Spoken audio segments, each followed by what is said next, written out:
Morning, everybody. We're going to give it just another minute or so for people to join, and then we'll get started.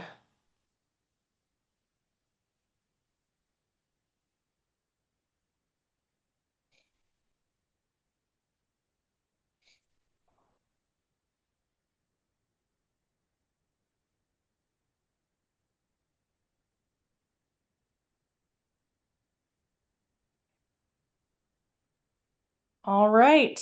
Thank you for joining today's webinar. My name is Melissa Davis. I'm the event manager at the Office of Equity. My pronouns are she, her. Thank you for joining us today. We have two ASL interpreters on the call today. We have Amanda and Heidi. We also have a captioner on the call, Sebastian. If you are needing to use the link for captioning, you can find that in the chat. Today we have with us is Joslyn Nelson again, Autism in the Courts, Ensuring Justice for All. You need to find that. Joslyn is the Senior Court Program Analyst for the Washington State Supreme Court Disability Justice Task Force at the Administrative Office of the Courts and oversaw the first in the nation study on disability justice in the courts.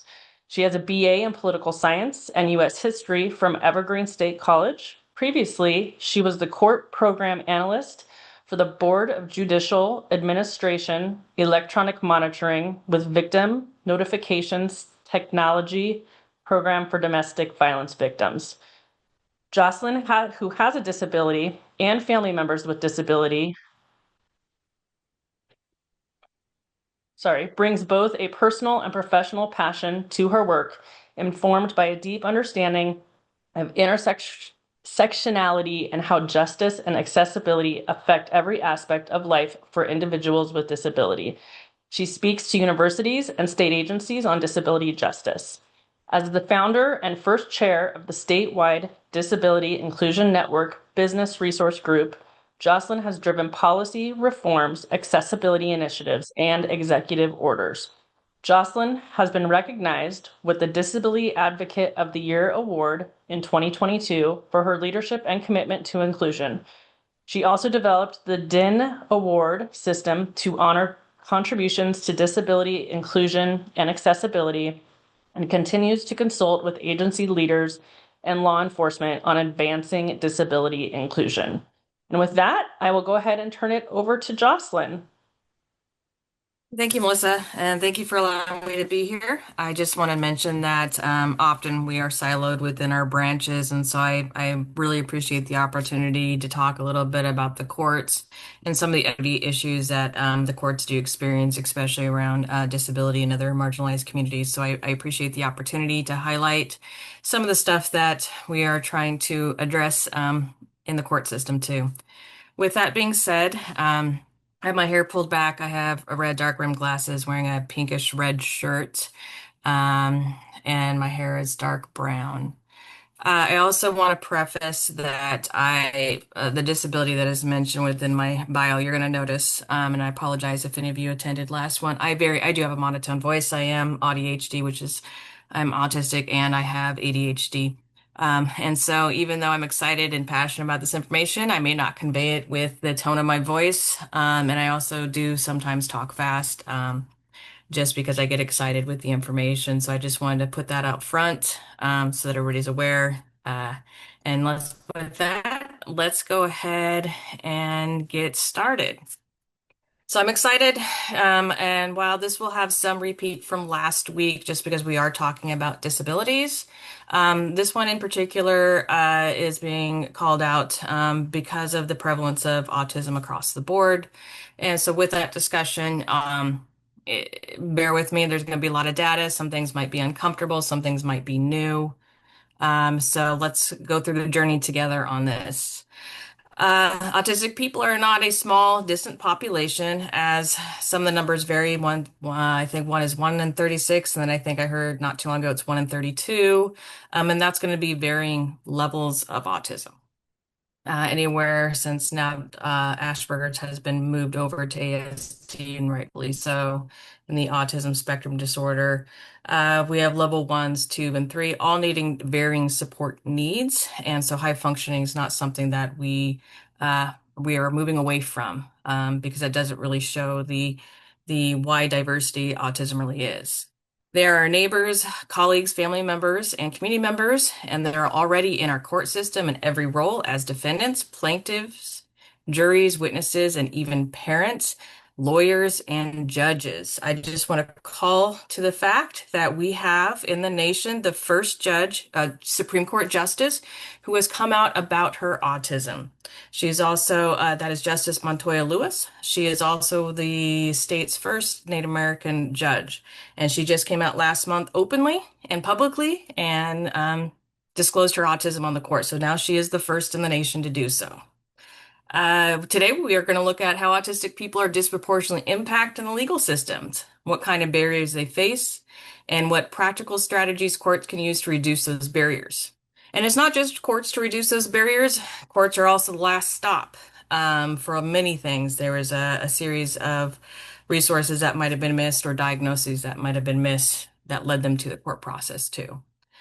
The purpose of this session isn't to suggest autism is a problem, so I want to highlight that too. And I also want to highlight throughout the series, we're not saying people with disabilities don't also commit crimes. None of us are saying that. What we're saying is we want to make sure they have the same access to justice as anybody who is not disabled, and to make sure they understand the entire process from start to finish and whatever resources might be missed.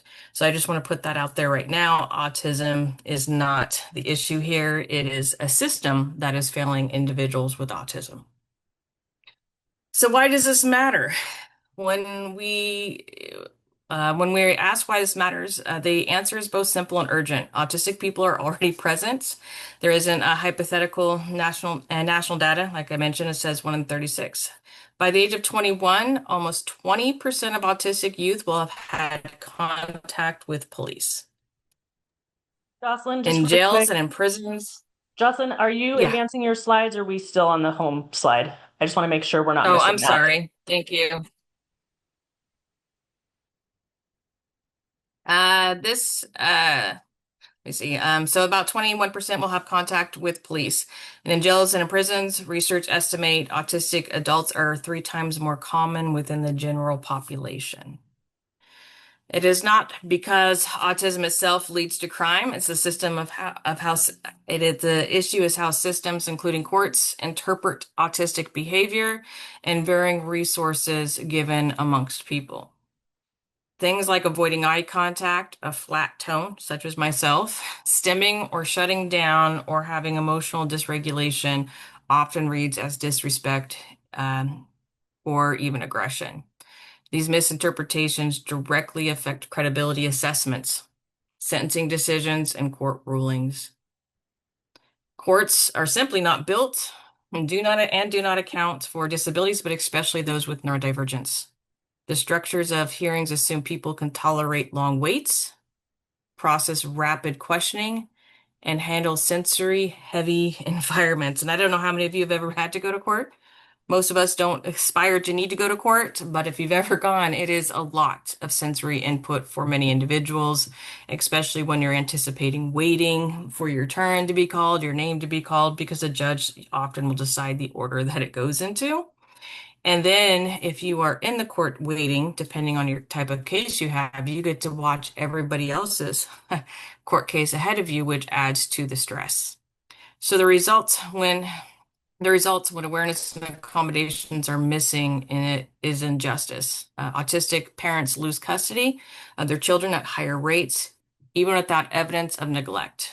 Autistic defendants are more likely to enter false confession under pressure, and autistic witnesses are often dismissed because their demeanor is misread. And each of those outcomes reflect not individual failures, but system failures. Give me 1 second.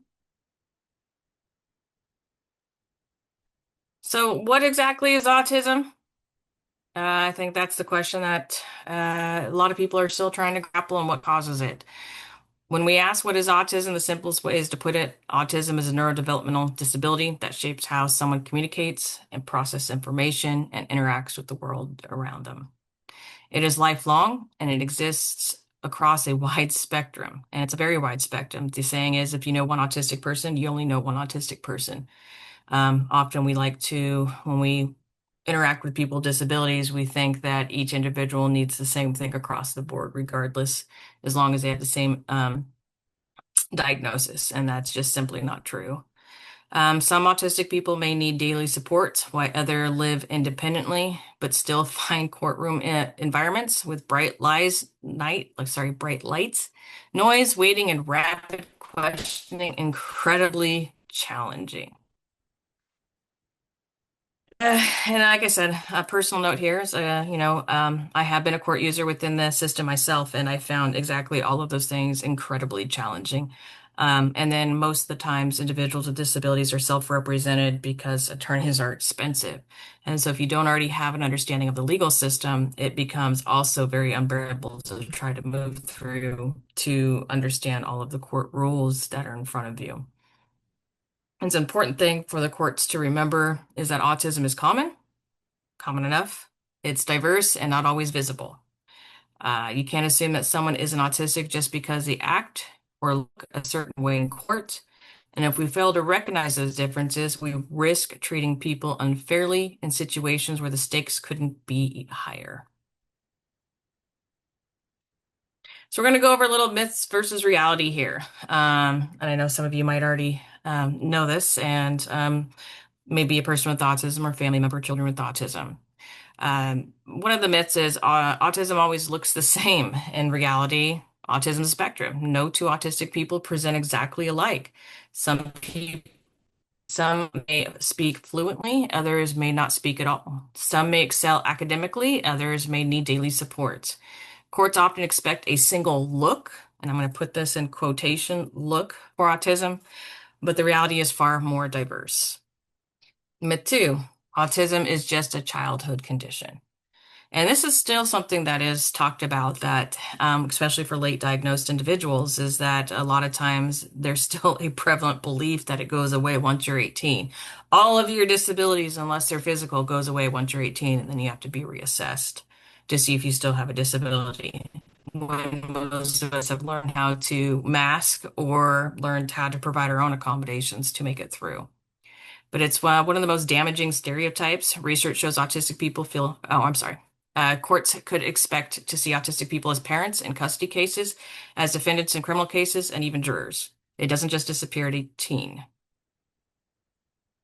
Autistic people don't feel empathy. This one is one of the most damaging ones out there, I believe, is to think that they lack all emotions and don't have an emotional intelligence when research are showing that they feel more empathy than the average individual. And in fact, when I tried to go through my journey of getting diagnosed and I had to ask questions because I strongly suspected many years ago because something wasn't adding up. And my therapist told me that I possibly couldn't be autistic because I have too much empathy. And they would refuse to provide me an assessment. So it doesn't mean that someone lacks empathy. Sometimes it's the communication to provide words behind it. Not everybody has words that can express their emotions in the way that needs to be expressed. So misinterpreting this can have devastating credibility consequences within courts. Autistic people can't succeed in professional roles. I hate to say this, but we're everywhere. Um, but unfortunately, we have to mask. And so reality is, as many autistic people, by forcing eye contact, even when it's painful or draining, courts often use eye contact as a credibility marker, which is an unreliable and unfair to autistic people. And even not just autistic people, there's different cultural backgrounds that do not make eye contact. Trauma is another one that doesn't make eye contact. This idea that eye contact is the only way to find somebody credible is now becoming more outdated, but it's still heavily used to assess people. Myth six is someone is not articulate or if someone's articulate and they can explain their needs and they don't need accommodations. And being articulate doesn't mean someone isn't struggling with sensory overloads, comprehension, or legal language.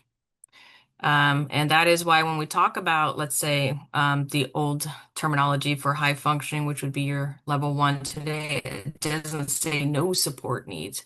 It just says lower support needs compared to maybe the others on the spectrum. So level two or level three, but it does not say no support needs. And I think that is something that we need to be aware of.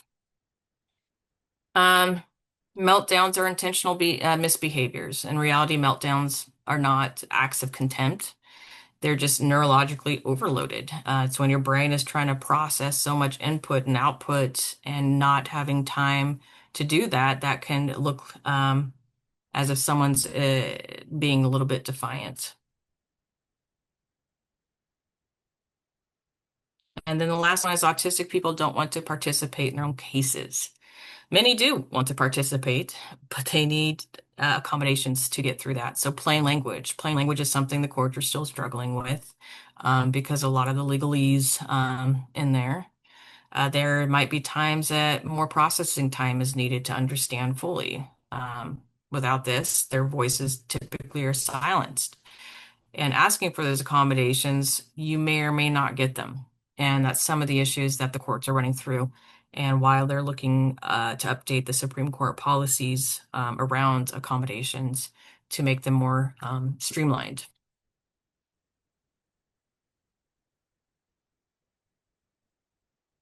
So we're going to look at the overrepresentation in the legal system. The research is out there, and it's pretty clear that autistic individuals are about 2 to 3 times more likely to be justice involved compared to their non-autistic peers. But that rate is explained largely by co-occurring mental health conditions and other co-occurring additions. And that is something that you'll hear a lot in conversation, that autism is not usually the issue. Society's approach to autism, but it's usually the co-occurring that goes with autism that makes autism difficult. Um, and a lot of times we don't look at those things as a whole. We just kind of separate them and silo them out depending on their types of disability that's co-occurring. So between 70 and 80% of autistic people also meet the criteria for at least one additional mental health diagnosis, often anxiety, depression, ADHD, and when those needs go unidentified, so does they're not supported. The risk of negative justice involvement increases drastically. Youth are especially vulnerable in this, as we know that some of the criteria that was used to diagnose was for boys, and it's particularly white males, white male boys, when it comes to diagnosing autism. So there is a large group of individuals that were left out of the diagnostic category, one of those being girls, and those especially within the Black and Brown communities. And so we're seeing that by the age of 21, nearly 1 in 5 autistic youth will have contact with the police. And I mentioned that earlier, which might shut down, delay response. Stimming is often misinterpreted as defiance or suspicious behavior, especially if the individual decides to bolt and run because the situation is unfamiliar, which increases the likelihood of a negative police interaction. Incarceration shows the same pattern. In jails and prison, autistic adults are estimated to be 3 times more common in the general population. Again, that doesn't mean autism drives criminality. It reflects system failure, misinterpretation of behavior, lack of community service, and untreated mental health needs. We do know that mental health drastically needs more providers. But then when we look into that area alone, we're seeing that insurance only provides so much.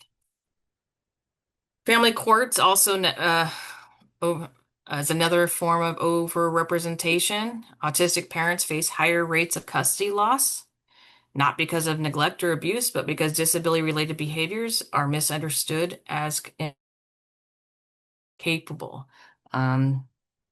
Competency comes into question, and a lot of times, when you have an autistic child, as data reveals, you have an 80% chance of that being genetic.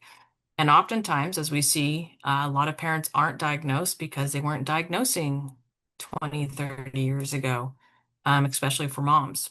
And so we're looking at also a screening issue for the parents. The parents may not even be aware that they have autism, and that can cause an issue too. Because of the ability to mask. And then intersectionality matters on this because autistic people of color, LGBTQIA plus autistic youth are living in higher rates of poverty, compounded by risks of criminalization, harsher treatment, or family separation. The takeaway of this is very clear. Autism itself is not the driver of the justice involvement. The real driver is unsupported co-occurring additions and systematic misunderstandings. This is what the court needs to focus on if we're ever going to achieve fairness within the system. We're going to go over a little bit of courtroom barriers. I know last when we spoke, that was a more general, broad overlook. This one is looking more specifically within some of the autism portion of this. The legal language, again, I mentioned that just a little bit ago, is reading in legalese and not in plain language. Court orders and motions and even everyday hearing instructions are written in technical terms that even trained lawyers sometimes struggle to look through and understand. For autistic individuals who may process language literally or need plain language explanations is not it was what makes their participation in their cases impossible. They'll go to court facilitators to get help, but they can only help you fill out the paperwork. They can't answer any of your questions, and some of the confusion in court is what is considered legal advice and what isn't. And oftentimes courts will err on the side of caution and any question, unless it's pretty obvious, they'll just say we can't offer legal advice. A person might comply with what they thought an order required, only to be punished for noncompliance. And research from the National Council on Disability emphasized that inaccessible legal language is one of the top barriers to the justice system for people with disabilities. And then the Disability Justice Task Force study that was just released last month also identified this as one of the key issues that we found. The sensory environments, courts are not designed for people with sensory differences. Fluorescent lights are still popular and I wish they were not. Um, Echoing microphones, crowded hallways, unpredictable schedules, and long wait times. And for many autistic people, this can mean physical pain, heightened stress, or sensory overload leading to a meltdown or shutdown. What looks like agitation or non-compliance, it could be viewed as non-compliance by someone who's just overwhelmed. And the last is the processing time.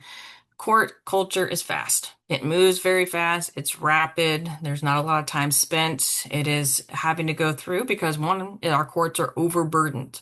We do not have enough assistance within our courts to help with all the cases that are in front of them. So attorneys rapid fire questions. Judge often and want and desire immediate answers. Autistic people often need more time to process complex or emotionally charged language. When courts rush, it creates a dynamic where autistic individuals are either cut off, silenced, or pressured into inaccurate responses. This is a direct link to higher rates of false confession for individuals with autism. Studies also suggest that they're 2 to 3 more times likely to falsely confess under pressure, precisely because of processing challenges. And then the last, and I believe that we spoke about this, is just, again, a misinterpretation of traits. Rocking, hand fidgeting, repeating phrases over and over again. Sometimes if individuals are not trained on this, it's a problem. And for that, I just kind of want to paint a picture on what this could actually look like. So just imagine a 16-year-old autistic youth in a dependency hearing. They've already been waiting in a crowded hallway for 2 hours. By the time they get called in, the fluorescent lights are buzzing. The courtroom is full of strangers, and their microphones echoes very loud. The judge begins firing off questions. Do you understand the order? Do you agree with what the caseworker has said? Can you promise to follow these conditions? The youth avoids eye contact, fiddles with the pen cap, clears their throat repeatedly, and taps their foot. They pause before answering, then quietly repeat the part of the questions to themselves as they're trying to process it, instead of recognizing the stress and sensory overload. The judge interprets you need to answer me now. Stop fidgeting and look at me when I am talking to you. The youth freezes, overwhelmed, and falls silent. To the judge, this silence looks like defiance or disrespect. In reality, it's a shutdown. With the youth's nervous system can't keep up with the pace and pressure. That one misunderstanding can shape the judge's view of the child's credibility, compliance, and even parental fitness, when in truth it was a disability and not a disobedience.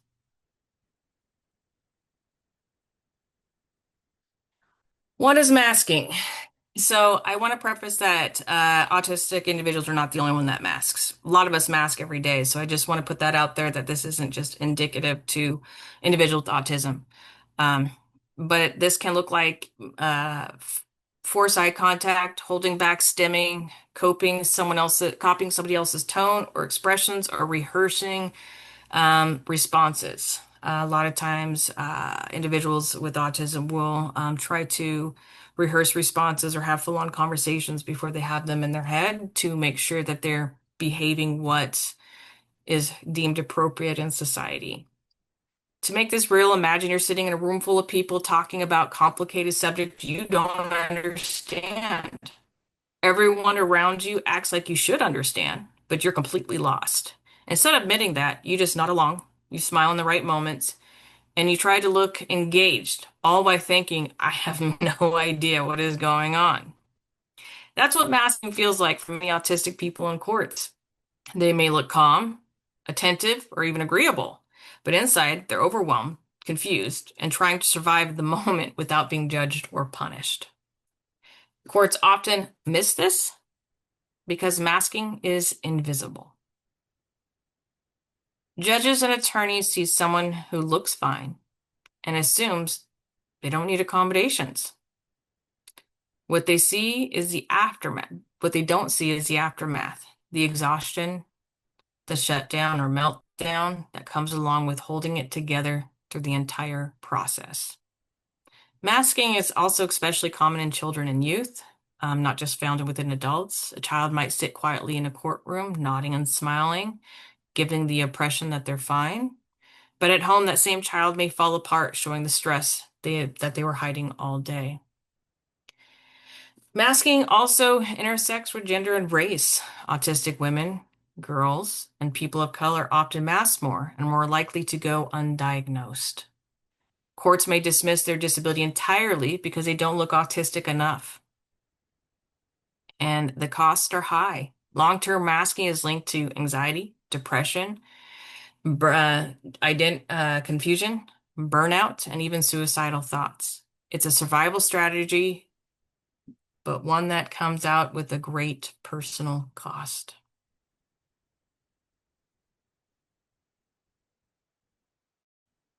Why masking matters in courts? Um, First, it makes autism harder to identify. Often, if you are a self-represented individual who goes and tries to find free legal advice and you mention that you have a disability, oftentimes you're going to be told, don't talk about your disability. Don't bring it up unless you absolutely have to because you believe the other party might use it against you, such as your mental health, because of the perceived biases on somebody's credibility and ability levels. And so if you have the ability to mask, you're advised to. So it makes it harder to identify in courts. Judges and attorneys and even evaluators may assume that person looks calm, makes eye contact, or answers smoothly, that they don't need accommodations, which that's the danger of masking. It hides the very disability that creates barriers. Masking is exhausting. For myself, usually if depending on what I'm doing that day, I come home and I don't want to talk to anything or do anything for the next 2 hours. Um, an autistic person who masks through all of that may appear composed on the outside, but internally they're depleted every bit of energy that they have. And not everyone masks equally. And this goes back to what I had mentioned before. Women, non-binary, and autistic people of color are most likely to mask and go underdiagnosed. This needs to be highlighted, and I wish I could highlight it over and over again. We're now seeing an uptick of late diagnosed women, and all the years that they didn't have answers to some of the situations that they were going through.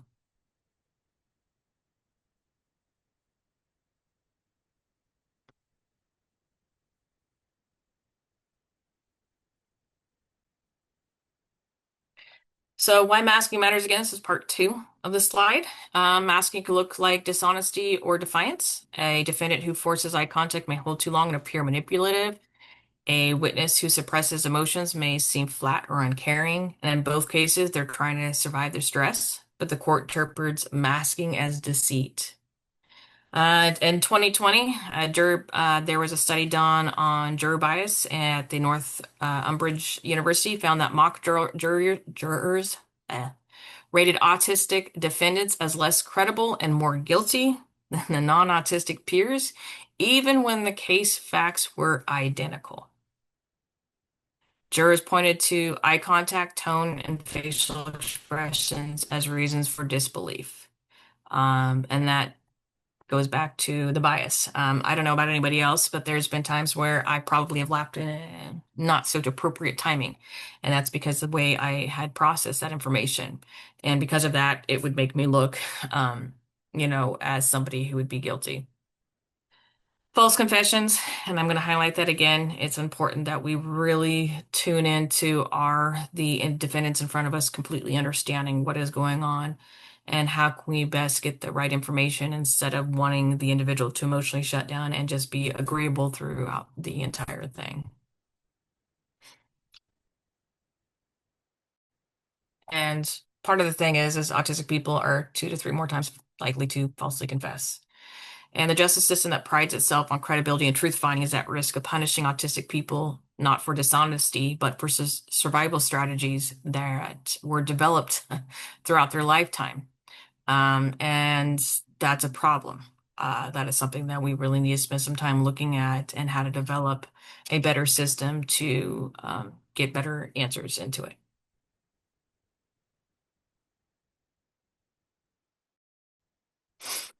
Challenges within criminal court, inappropriate plea deals, lack of understanding, pressure from counsel, or desire to avoid further trauma. Many years ago, I was an advocate for sexual assault survivors who had disabilities. I had one that who was intellectually developmental disability, and they were going through a case, and I was there to help walk them through the case when they cross-examined counsel. The defense counsel was yelling and screaming and pressuring and to the point where I had to tell the counsel to stop because this individual was not doing well. And about 5 minutes later, she went on to have a full-on seizure. And so these are the things that we see with the pressure of counsel.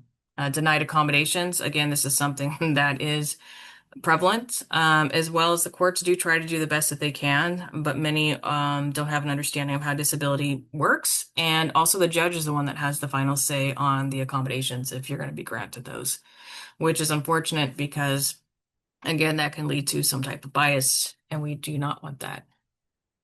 And then just over compliance and our shutdown within the system, just being overtly agreeable.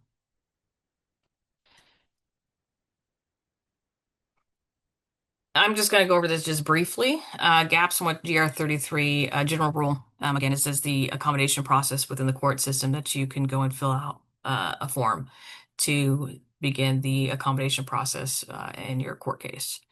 Oftentimes what we found was it was just inconsistent applications across counties. So one of the things is, and I mentioned this last week too, but I'll mention is we're not a unified court system.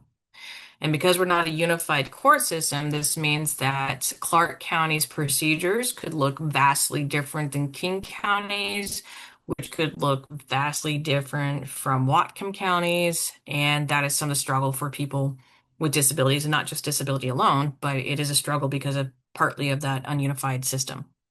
Documentation is difficult. One of the things that did come out from our study was the forms were often unusable and were not easy to understand what they were asking. So autism is often underdiagnosed in women, and so often that they do not fill out the forms because they don't know that they can actually get accommodations. And uh, clerks and judges also don't recognize that an autistic request like needing plain language instruction, dim lights, or more time to respond is a valid under GR33. So that is some of the stuff that we're working on is lack of understanding on staff. What is considered valid? And there's nothing really off limits. It's just the fact that people need to have a better understanding, and even the judges when it comes to making those accommodations. And there's limiting monitoring of evaluations. So a lot of courts aren't keeping track of the data here. So it's very hard to decipher and kind of get down to the crux of where exactly is the pinpoint issue on a lot of this information. One of the things that the Supreme Court is working on is updating General Rule 33 and General Rule 31. And 31 is about privacy. And one of the things that came out of the Disability Justice Task Force is the fear, and I'm not talking just like, it is a petrifying fear of disclosing your disability to the courts. And that is a huge issue if we can't really ascertain what is going on with individuals that come through the courts who need accommodations. And so one of that is the privacy is that at this moment, anybody who makes a disability accommodation request, that could potentially be up to public disclosure.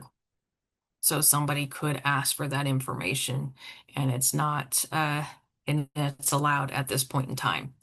And so we're updating that to add a section in there to make sure that those accommodation requests aren't up for public disclosure. And then updating GR 33 so that it's more human friendly. It outlines the court's responsibility, removing the need for medical documentation, because some of the things that we heard is that we're not medical individuals, and each person with a diagnosis could have the same diagnosis but need drastically different accommodations. And that's where some of the bias does creep in, and it's not at fault to anybody, but if it just happens when you've been working a job for far too long, is that we start to put people into categories and assuming that they all are going to need similar accommodations based on the diagnosis that they receive.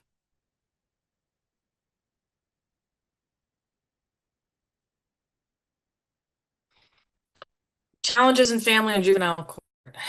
This one is a big one. I know we talked in length last week about the pipeline, school to pipeline prison, and this is represented with individuals with autism because of how it is on the spectrum. It looks different for every individual with autism.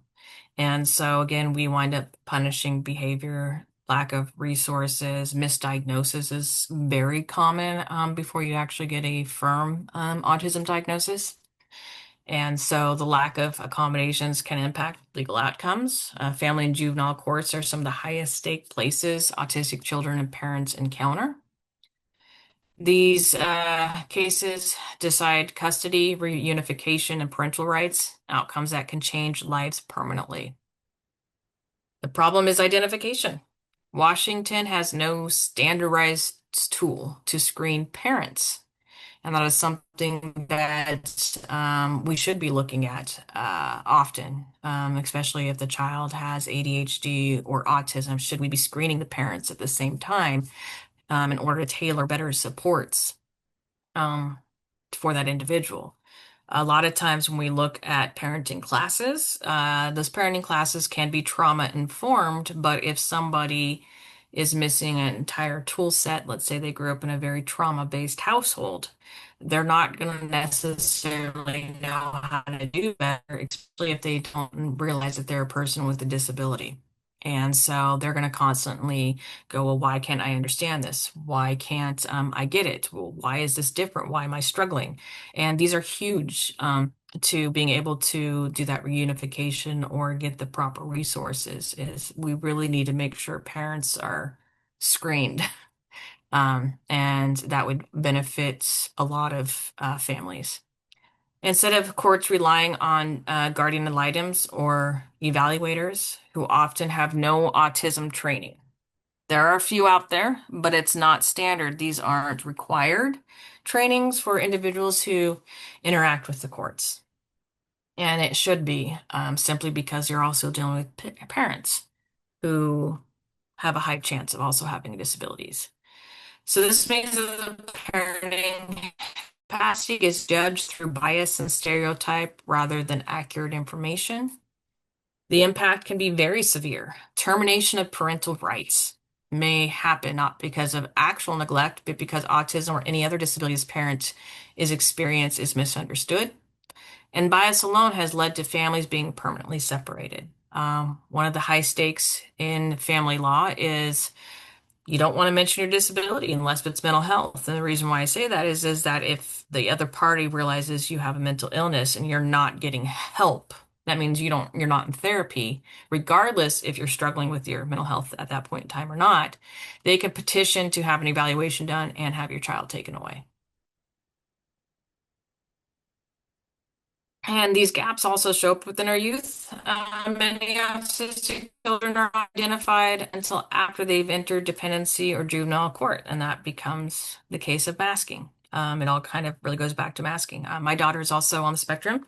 She was not early identified, even though I kept an eye on her because she's what we call level one. She wasn't presenting any signs that doctors would sign off on until about second grade. And that's when I went and fought for her diagnosis. That's when it became prevalent enough to have a doctor to believe me that my daughter was autistic. Prior to that, it would have been, they would not have diagnosed her. Um, so schools may have treated their behavior as discipline problems instead of unmet support needs. And by the time they appear before the judge, their challenges are escalated and misinterpreted. Court order services add another completely complicated layer to all of this. Parenting classes, counseling, treatment programs are rarely designed with autistic participants in mind. And on top of this, once we call them third party, because it's outside of the court's preview, once they send you over to these court ordered classes, is that your rights aren't given, accommodations don't go over. So let's say in court, you did request a reasonable accommodation through your court process, and the judge orders you to court order treatment program. Well, you have to go and ask for those accommodations again within the treatment program, which becomes exhausting, continually fighting for your rights. And a lot of times people just don't have it in them to keep doing that. It does not carry over often within your third party treatment. When parents and youth are not engaged successfully, the court often records it as non-compliance. Again, but it's related to inaccessibility to the court system. And then when you add another layer of co-occurring conditions, it complicates the picture even more. As I mentioned earlier, there is many co-occurring conditions that go with autism. Again, mental health, not even just mental health, even physical disabilities such as, Ehlers-Danlos syndrome and fibromyalgia. So there's just additional layers that makes things even more complicated. And if those are also not being accommodated, they can be, again, misinterpreted. When we look at the equity gaps that deepen the risk of this, parents of color with disabilities face compounded bias issues and often will be referred to child and welfare system. So the child welfare LGBTI youth are disproportionately pulled into the system and less likely to receive culturally appropriate, competent support services. So what is the takeaway from all of this is that what may look like neglect or defiance can be sometimes attributed to disability related situations, worsened by inaccessible services and systematic bias. Unless courts adopt an autism-informed practices, and even I'd go further, just disability-informed practices, they risk separating families unnecessarily or escalating youth into a justice system they don't need to be in.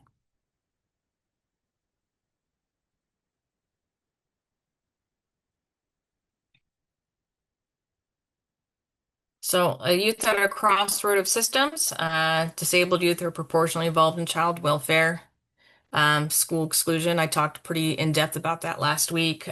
Youth in multiple systems face higher risks of instability and trauma. Again, a lot of youth that are within the system, especially autistic individuals, have higher rates of experience with trauma, which compounds, again, an extra layer to all of this, where we're not providing enough resources. One, because when we look at the state and the federal budget, there's just no money in there to often help with some of these resource gaps. But that is something that is desperately needed. And autistic youth are especially vulnerable due to misinterpreted behaviors.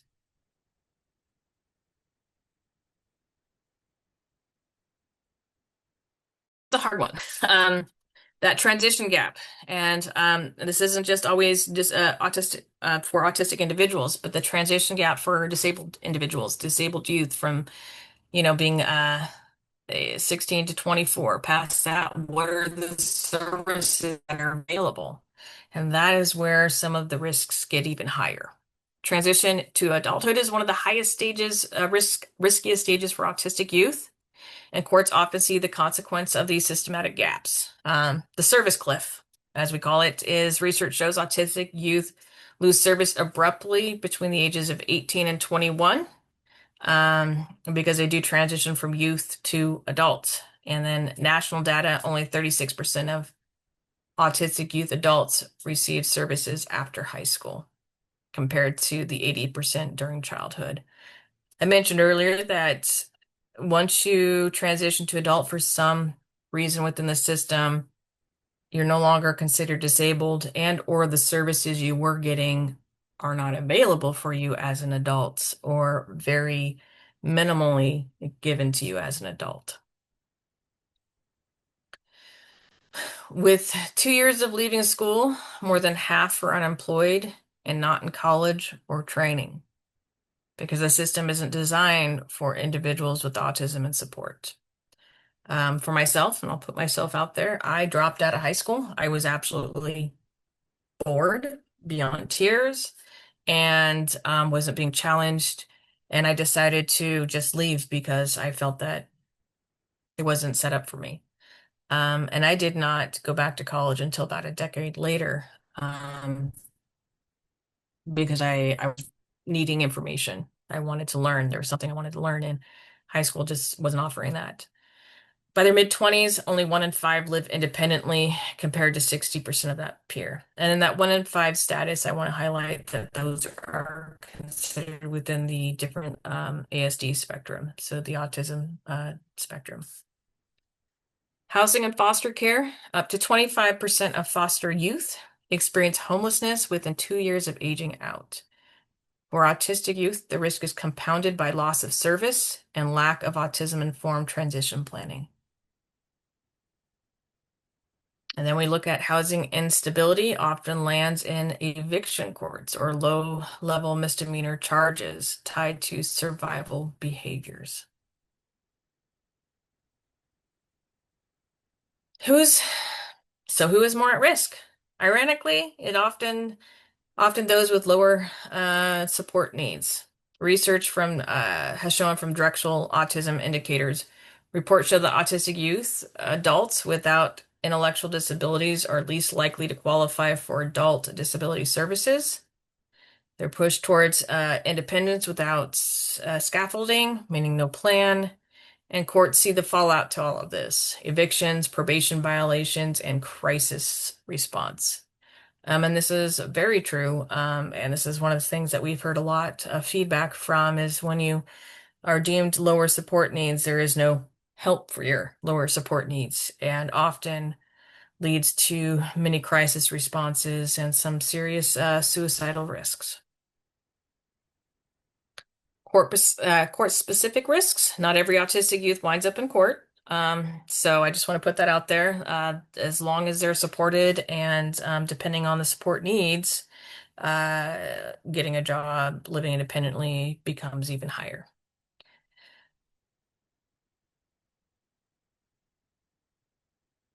The bigger problem for all of this data that we're running into, even with the research, is there's not a lot of research. And some of the research is really old. And it's very difficult to find anything that's updated that's just not one resource report.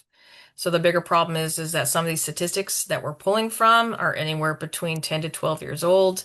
You may find some newer research out there, but it's not going to cover exactly what it is you're looking for. And for me, it's always looking at what are the risks. And it's very difficult for finding some of the more updated information. So that means that courts are making life-altering decisions without current autism specific data. And that indivisibility itself is part of the inequity problem that we're running into. Autism is there's just not enough data, especially within the adulthood. And that is what we're running into. So some of the takeaway from this is that transition to adulthood isn't a milestone, it's a systemic cliff, meaning that there's just not enough resource helping with that transition. Especially if we start looking at those with lower support needs, there's really not a whole lot of resources out there. And then autistic youth face heightened risk of poverty, houselessness, and justice involvement.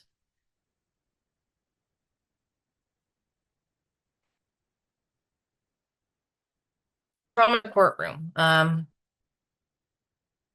Most cases that come to the court, there's going to be a background of trauma. Not all, but a lot of it. And so when we start looking at past traumas from schools, institutions, their home life, even police involvement, we're looking at studies show between 60 to 70% of autistic adults report significant trauma histories.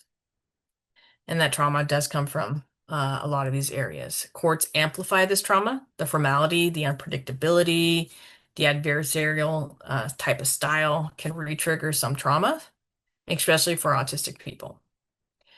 What court reads is, again, some of the behavior from autistic people as dishonesty or lack of credibility. Whoops.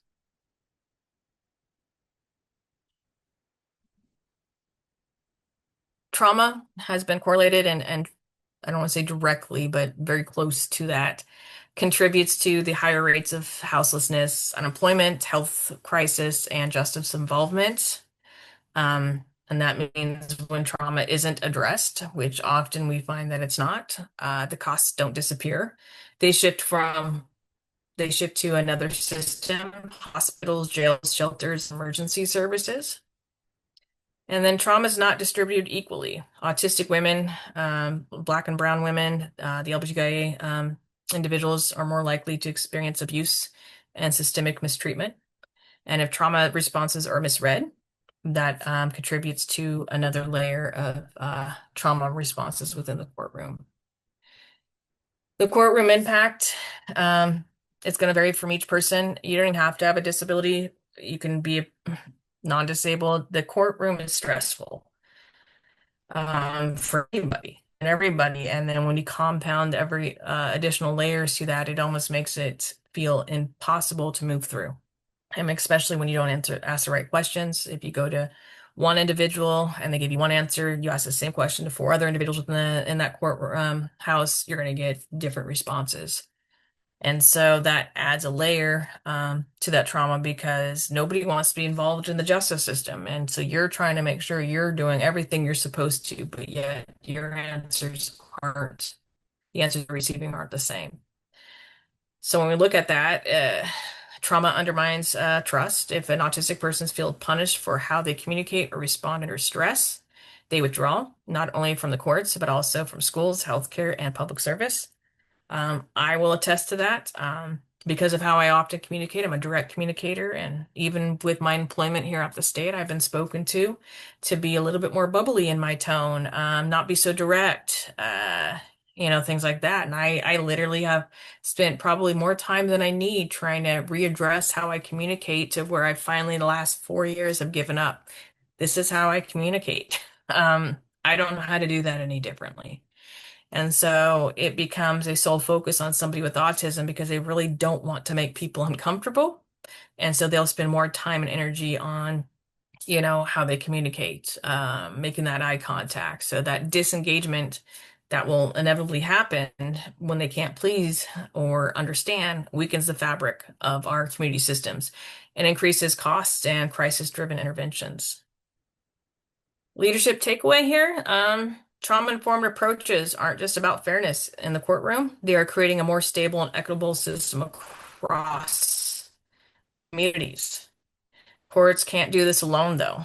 Schools, welfare agencies, health systems, and community organizations need to partner with the courts to recognize and respond to trauma. Again, I mentioned in the beginning, courts are the last result. They're the last part of the system you want to go through. Usually, the first part of the system is when they're having to go and seek additional resources from other agencies, community organizations. That's the front line to a lot of this. The back end is the courts when some of these situations haven't been addressed or needs haven't been met or whatever some of the situations might be. And so a better community partnership with the courts so that we can respond to trauma better so that they're not spending a lifetime in the justice systems and coming in and out as a revolving door.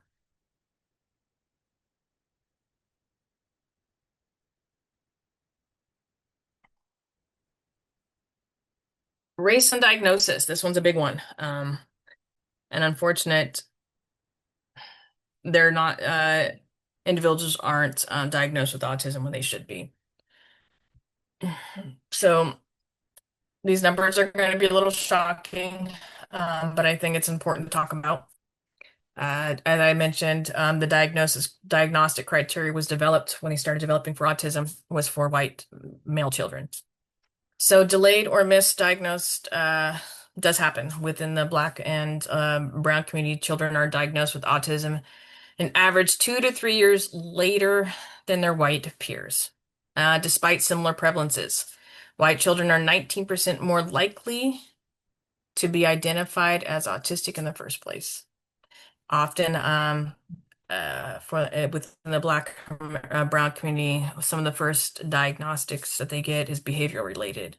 So, occidental defiance disorder, or any other type of behavioral disorder, before possibility of a diagnosis.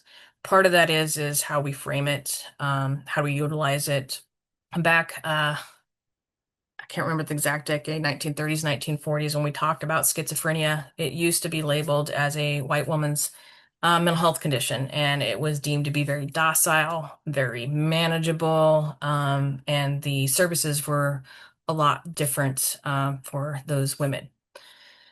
About 15 to 20 years after that, we took the label of schizophrenia and predominantly applied it to Black males. And we changed and flipped the terminology of being docile to being very violent. And those violent individuals need to be forcefully imprisoned or institutionalized for the betterment of society. So what we've done is we've taken diagnosis and within the Black and brown community and put them as a behavioral diagnosis so we can, I don't want to say punish, but ultimately that's what it leads to, punish at a higher rate to remove from society. Um, so that means families of colors often spend years without access to service or accommodations. And also sometimes the services or accommodations aren't available where they live. So traveling also becomes their predominant way of getting the help for their children that they need, compared to their white counterparts. Misdiagnosis is more likely, up to 65%. Conduct disorder is another one that's often being used, antisocial, optional defiance, and that puts them at a higher risk for the disciplinary track than a support track, which is needed. Discipline of law enforcement. Black autistic youth are 3 times more likely to be disciplined or referred to law enforcement than white autistic youth.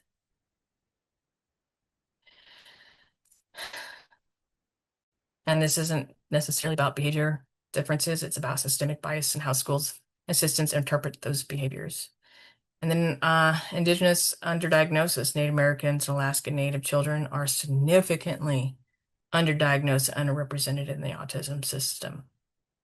And that means a whole group of children remains largely invisible in service and in policy conversations.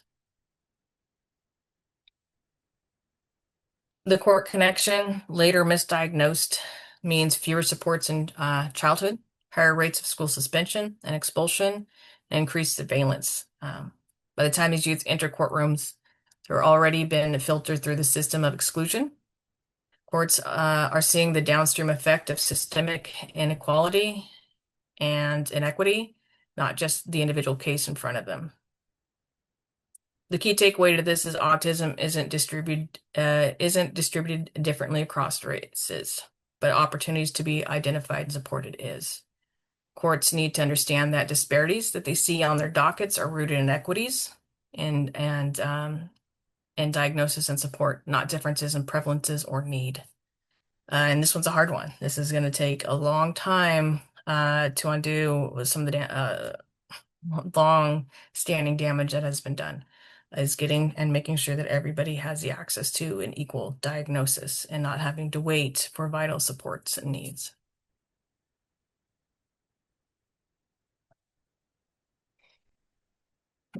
Mm. And then autism and LGBTQ identify overlap very high rates. It's not a small subgroup. Diagnosis rates for assigned female non-binary individuals are more likely to be misdiagnosed or diagnosed later. Part of that is because autism criteria was again written around male behavior. That means supports are delayed, and by the time they enter the courts and family juvenile dependency systems, years of misunderstanding and mistreatment. So how much is the prevalence?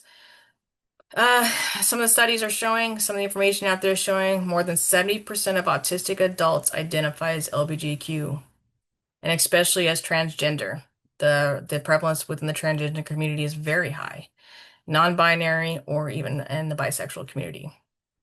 And for courts, this means that gender and sexual identity are not side issues. They are central to the majority of autistic individuals who may encounter the system. And trauma and rejection, very high and prevalent within the LGBTQIA and autistic youth community. And that is from bullying, trauma, and family rejection being huge. And research with the family rejection shows that predictor of houselessness is very high. And that is often where part of that system coming into the justice system comes into. Courtroom risks. Trans and non-binary adults, binary autistic adults are overrepresented unhoused youth population and face disproportionate policing. Autistic LGBTQ parents may face bias in custody or parental evaluation when ableism, transphobia, and sexism combined into one. In these cases, the legal system often interprets compounded bias as evidence of instability. So I'm going to reread that one. Often interprets compounded bias as evidence of instability. So when you have autism, LGBTQIA, and transphobia mixed into there, you're going to see that the rate of kids being taken away from their parents. The takeaway is that courts should recognize that autistic people, LGBTQIA identity is not an exception but a norm, and that bias tends tied to gender and sexuality combines with ableism to shape outcomes. Equity in courts require awareness of that intersection.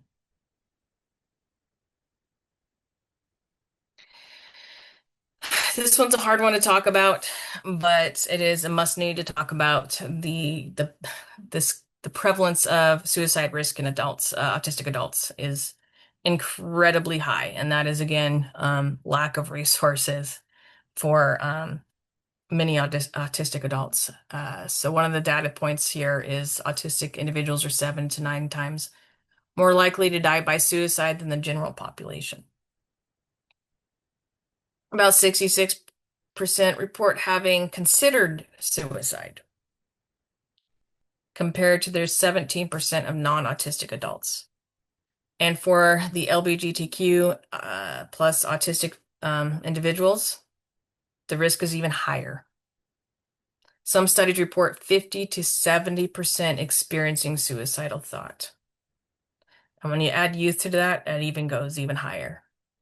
So who is at risk? Undiagnosed adults. That's why diagnosis is important so that services can be provided as quickly as possible. Will go most of their life without understanding why they are different and often internalizing shame. Those with LGBTQIA autistic individuals, compounding by stigma and rejection. Without access to support in housing, healthcare, employment, or community, those rates even increase higher. Suicide risk is not evenly distributed. Individuals classified as level 1 with so-called lower support needs actually show some of the highest rates of suicide. Many ask why. Don't have a solid answer on that, but many suspect that they're more likely to mask, remain underdiagnosed until later in adulthood, and lose out on services because they appear capable. This invisibility creates isolation and vulnerability. By contrast, those with higher formal support needs, level 2 and 3, also face risk, particularly in institutional or segregated settings. But the research shows that the most acute suicide vulnerability is in those that's who seem the most independent.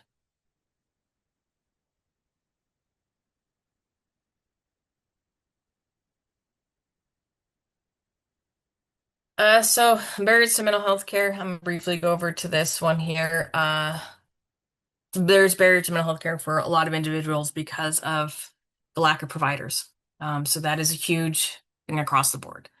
But when we look at some of the providers, many providers still may not understand neurodivergence very well. And so there's mental health systems are not trauma informed often, or they believe what trauma informed might be, but they're not, they don't look through it as a cultural lens. So we're finding that's compounded to a lot of issues. So just a lack of neurodivergent affirming systems. Most mental health services are not informed on autism component. And only about 14% of the US mental health facilities provided autism specific services for adults, and fewer 1 in 10 psychiatrists have training in autism beyond childhood. We've got a lot of insurance gaps and coverages. Coverages often cut off for autistic youth between 18 and 21. ABA is still highly pushed. And from what I understand, they're making changes within the ABA, the applied behavioral. A lot of individuals still use that. Medicaid predominantly covers ABA as the predominant type of therapy for many autistic youths. Uh, and sometimes it feels like the parent's only chance. But a lot of autistic individuals within the community have spoken out on how abusive that they believe ABA has been for them. So courts often say go get treatment without realizing those services don't always exist or are not affordable. The disconnect pushes people into contempt findings, probation violation, or dependency findings, and they punish poverty and service gaps. And then we're looking at, again, sensory barriers for a lot of these mental health facilities, especially if it's not private practice. So like places like CMAR may have a mental health individual on staff, but within that building. So whatever's there is what the individual is going to have to use. So if they have fluorescent lighting, long waiting lines, big waiting rooms, we're going to see some areas within that. And then medication risks. Autistic adults are disproportionately prescribed antipsychotics and mood stabilizers, even without a psychiatric diagnosis, because we believe that's still the prominent way of treating autism is the same way you would treat somebody with a mental health condition, especially the same way you would treat bipolar. Substance use in the courts. Autistic youth or artistic adults, excuse me, are 2 to 3 times more likely to live in poverty and nearly 3 times more likely to rely on public benefits. But the benefits system punishes attempts to work, which any of us who have worked in the system have seen that. If someone tries to earn part-time income, they risk losing SSI or Medicaid. And that creates a cycle of poverty, housing instability, and dependency cases when family cannot maintain income. Legal debt is another pathway to a lot of the poverty situation. Missed payments or deadlines escalate into fines, license suspension, and eventually arrests. For autistic adults and with executive function challenges, these spiral into and become very common. What looks like irresponsibility is often disability related. And one thing I'd like to highlight here is between 20 to 36% of autistic adults meet the criteria for substance use disorder, compared to about the 8 to 10% of the general population. Alcohol is also the most common, but stimulants and opioids misuse are on the rise. Quickly, only 1 in 4 adults in addiction programs, autistic adults in addiction programs even had their autism identified correctly. So courts are often working with incomplete or inaccurate information when they order treatment.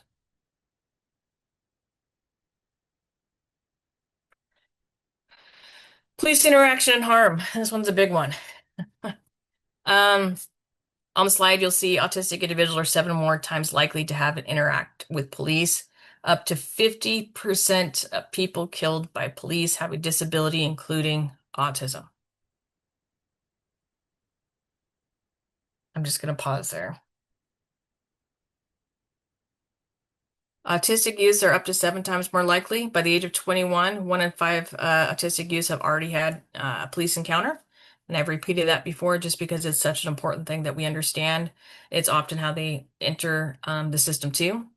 Many of these begin not with crime, but with caregivers calling 911 during a meltdown, school involving student resource officers, neighbors flagging suspicious behavior. In most communities, there's no autism-informed crisis team, and police are the default responder. The danger is misinterpretation. Common autistic traits that are misunderstood that could escalate to risk is bolting is read as fleeing. Stimming or repetitive movements are misread as aggression. Flat affect, eye contact, delayed response can be identified as intoxication. And caregivers often try to intervene. He is not ignoring you. He's overwhelmed, but their voices aren't heard. The risk of lethal force. A national review by the Redmond Foundation found up to 50% of people killed by police had a disability, including autism. Yet disability is rarely documented in official use of force data, meaning the real numbers are maybe even higher.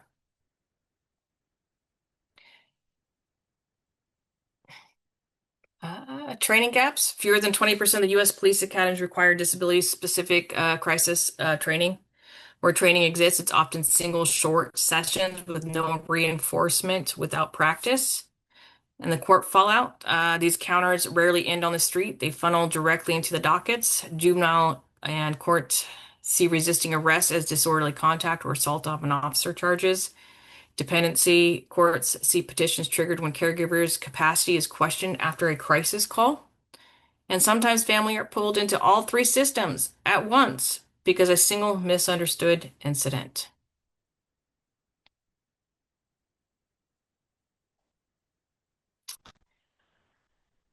I'm just highlighting these two areas. These were two autistic individuals involved in police fatality.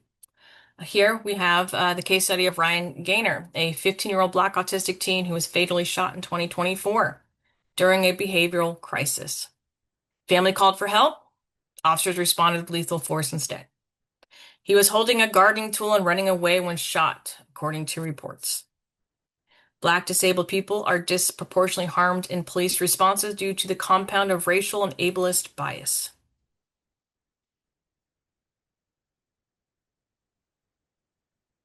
This one in Idaho. Case study of Victor Perez. 17-year-old non-speaking autistic teen with cerebral palsy killed in Idaho. Officers responded to a 911 call, reporting a man with a knife. Upon arrival, they found Victor in a fenced yard holding a knife. Shot within seconds of police arrival, despite a fence and no threat.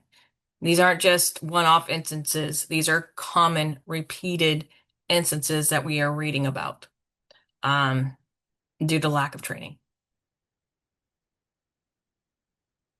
What can courts do to ensure access? And this one's a big one, often plain language.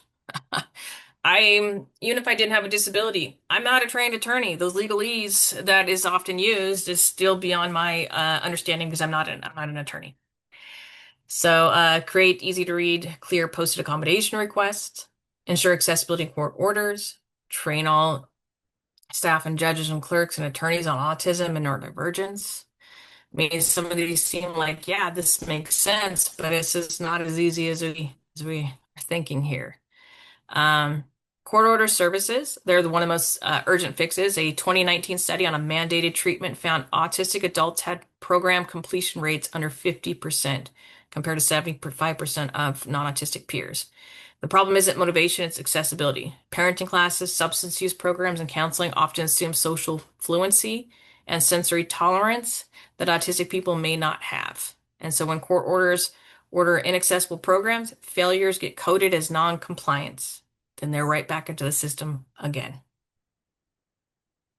Disability access coordinators. So here are some highlights. I wanted to highlight a couple of states. States like Minnesota and California have piloted basically what they call disability access coordinators or navigators within the system. The results from piloting these programs, over 70% of accommodation requests were resolved faster with fewer escalations.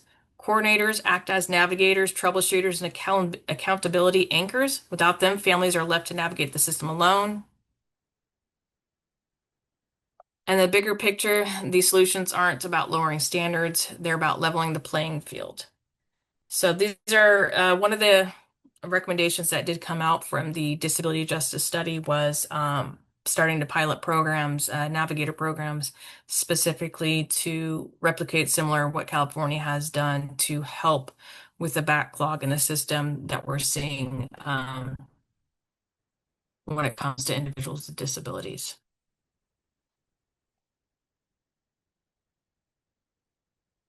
What can courts do? Part two. Um, Part of this has to go start recognizing disability justice and the principles within how we handle court practices. Recognizing intersectional harm. Courts need to acknowledge that autism intersects with race, gender, poverty, and identity.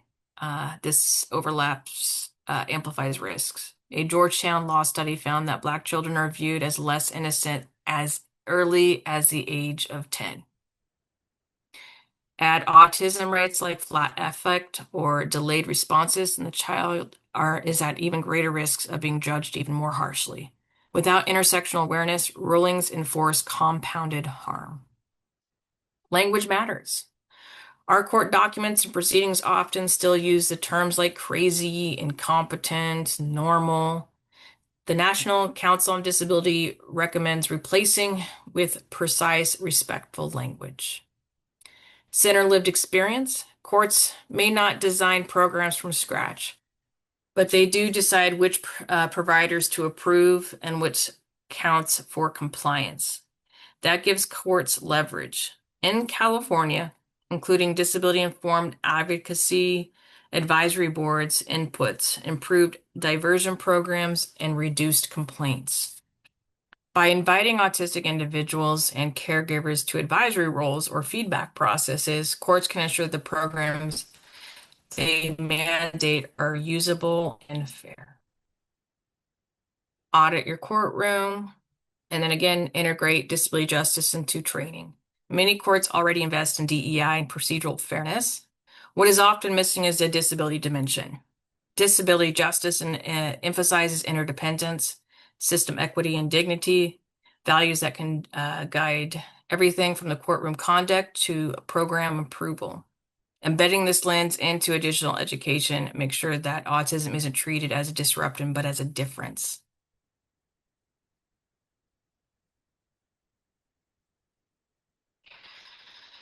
And then partnerships, community partnerships and accountability. I think that is something that is also often lacking within the courts and the community. We're in this together. It's kind of a direct line. So courts can't do this alone. Courts don't run treatment programs, provide housing, or offer trauma care. But those unmet needs are exactly why autistic people and their families end up here. Partnerships fill the gaps. Disability organizations are vital. Washington has a strong network, Center of Independent Living, the Developmental Disability Council, Washington Autism Alliance, and the Protection Advocacy System. These groups provide navigation training and advocacy. A referral network would be wonderful when an autistic parent is in dependency case needs housing or trauma support. And then a community accountability. Courts often convene access to justice committees and equity advisory boards, including autistic self-advocates and caregivers, ensure that the structure catches gaps early. And not just for autistic individuals. We need all disability voices, caregivers' voices, community voices, to ensure that the courts start moving into the direction that is outlined within a lot of the initiatives that the court has. And then trust and transparency, court partnerships also build legitimacy. Families are far more likely to comply and re-engage if they see the court is listening and connecting them to real supports, not just punishing them for failing systems. And then some additional ones are early screening and referral prevents escalation, autism-informed crisis response. That is a big one. The more we understand about autism and how to respond, it'll help keep out the system and provide better resources.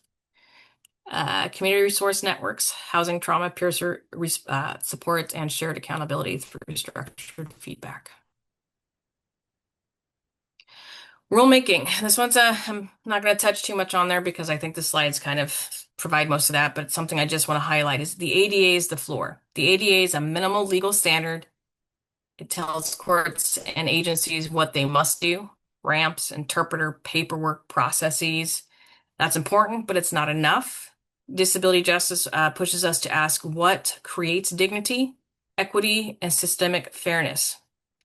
Why it matters to both courts and communities, ADA compliance must keep a court from being sued.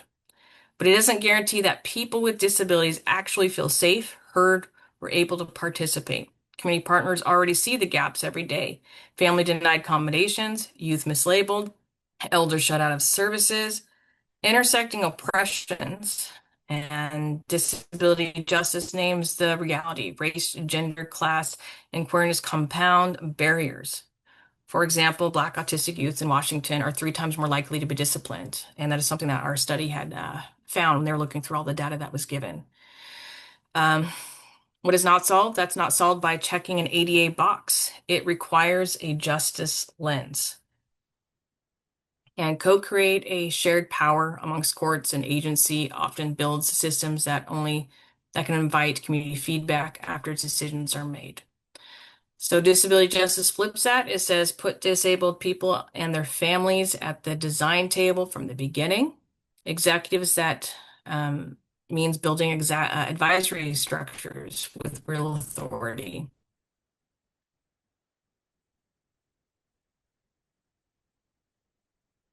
And here is some more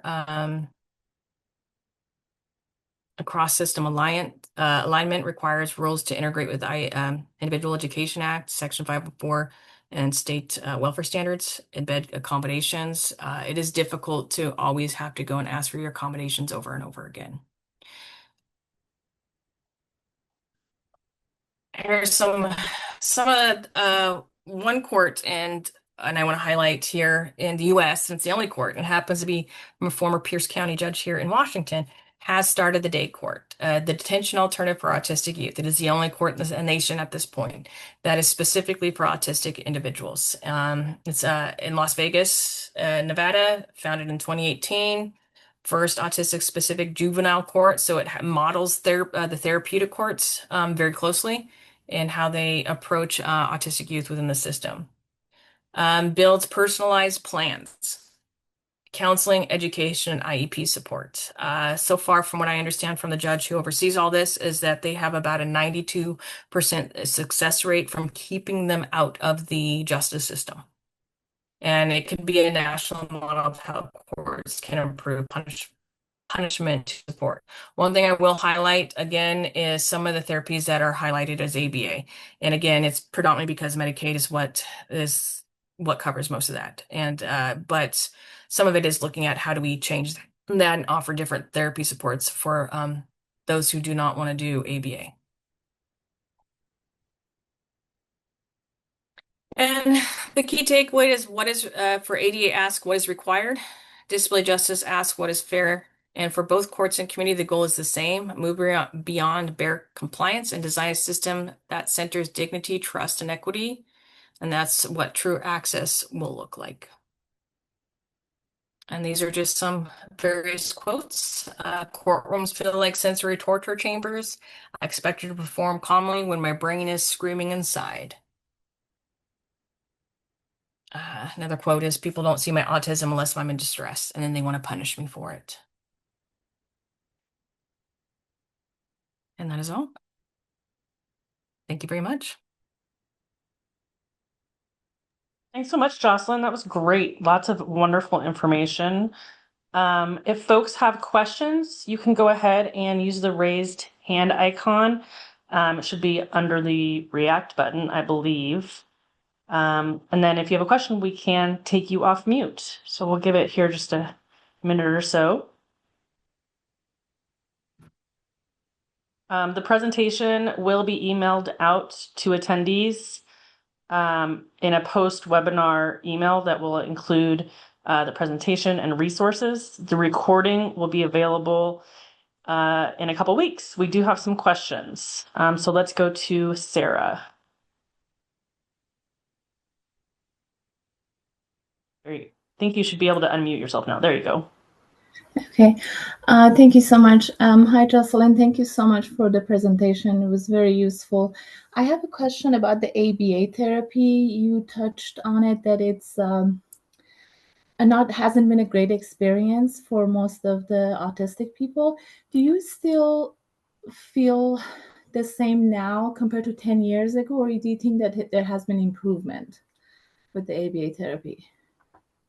Um, so I can't speak for every ABA therapist, but a lot of ABA therapists have sometimes their therapy is absolutely different, but in order for them to get paid through their insurance, they still have to label themselves as an ABA therapist, but their approach has been much different.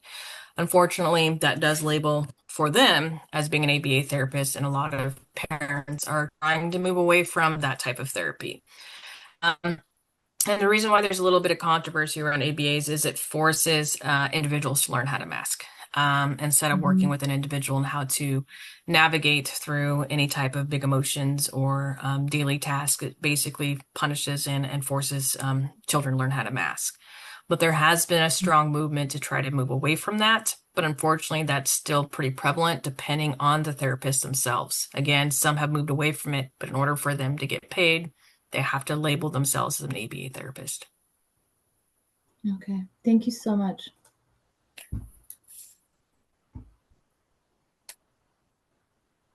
Okay, so next we have Catherine. I'll go ahead and you should be able to unmute yourself. There you go. Hello, thank you for your presentation. It was very informative. I've been, I don't know how to say this. So there's a foster care children are not readily identified as they're going through the system. So juvenile justice involved kiddos are never actually called out as being state-raised kids. And so that in looking at it, you can't ever really get data from the school, from juvenile, and CPS on the intersection of those kiddos. And so I'm wondering if you have any ideas of how we could kind of get to that space, because those are the kids who need the advocacy, who don't have the voice, who aren't sitting at anybody's table, because in a sense, they've been abandoned by all systems. And so I'm just curious about how we move for those kiddos. And you bring up a great point. In the study that we just did, we actually highlighted that as an area that isn't there. And so one of the things that we would need to work with is start working with DCYF to collect the data points that we absolutely need in order to have a better informed system to provide individuals the best tools. So it is very difficult to get a hold of those intersecting data, as you said. And that was something that we found ourselves when we went to try to get that data, is that there's a very big gap within that information. Part of it is privacy, but part of it is yeah, they're not being screened. The parents aren't being screened. There's a huge need in order to provide better services to see exactly what the full picture is that we're looking at. I don't always like to assume, but sometimes we can always use some of our training, like with myself, and assume what an individual needs. And part of that is using a universal support. What is it universally does everybody need? And that's how we can start trying to bridge some of these gaps. But the data does need to be developed and tracked, absolutely. But universal mindset, I always assume if somebody's in the system, the background's not going to be good. So I'm going to come trauma informed, culturally aware, whatever I possibly can for myself to try to fill in some of those gapped areas.